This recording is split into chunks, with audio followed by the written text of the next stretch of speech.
Brother, madam எப்படி இருக்கீங்க? இந்த ஞாபகம் இருக்கா அன்பு?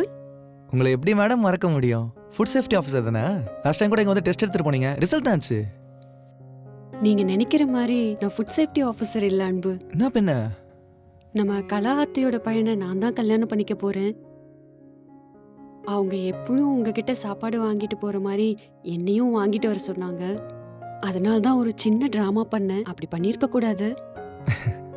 கலாக்கா வேலை தானே இது? அப்புறம் யோசிச்சு பார்த்த அன்பு, எனக்கே தப்பா தெரிஞ்சது. அதனால தான் வாங்கிட்டு போனதுக்கு பணம் கொடுத்துட்டு போலான்னு வந்த அன்பு. காக்கா வைங்கக்கா, எடுத்து உள்ள வைங்கக்கா. இல்ல அன்பு, அன்னைக்கு சாப்பிட்டதுக்கு நிச்சயமா 300 ரூபாய் ஆயிருக்கும். இந்தா வச்சுக்கோ. அதெல்லாம் ஒன்றும் வேணாக்கா, வைங்கக்கா. 300 ரூபாய் சின்ன பணம் இல்ல அன்பு. இந்தா வச்சுக்கோ. 300 ரூபாய் பெரிய காசு தான். ஆனால் அதை விட கலாக்கா மேலே நாங்கள் வச்சிருக்க அன்பு அதிகம்.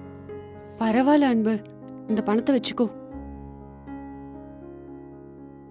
இந்த கடைக்கு வந்து கலாக்கா நிறைய வாட்டி வந்து சாப்பிட்ருப்பாங்க, ஏமாத்தியும் சாப்பிட்ருப்பாங்க. எங்கள் அம்மாவும் சொல்லுவாங்க கணக்கு வைக்கிறேன்னு. ஆனால் இது வரைக்கும் ஒரு நாள் கூட கணக்கு வச்சது கிடையாது. ஏன்னா எங்கள் அம்மா கலாக்காவை கஸ்டமராக பார்த்தது கிடையாது, அவங்க சொந்த அக்காவை பார்த்துருக்காங்க.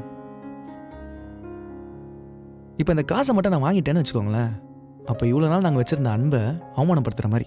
இந்தாங்க பிடிங்க. சாரி அன்பு, இதெல்லாம் தெரியாம உன்னை ரொம்ப கஷ்டப்படுத்திட்டேன். மன்னிச்சிரு அன்பு, சாரி. எங்களுக்கு இங்கே பெருசாக யாருமே கிடையாது, எல்லாமே கலாக்கா தான். இப்போ நீங்களும் குடும்பத்துக்குள்ளே வந்துட்டீங்க. இது நம்ம கடைக்கா. Always welcomes you.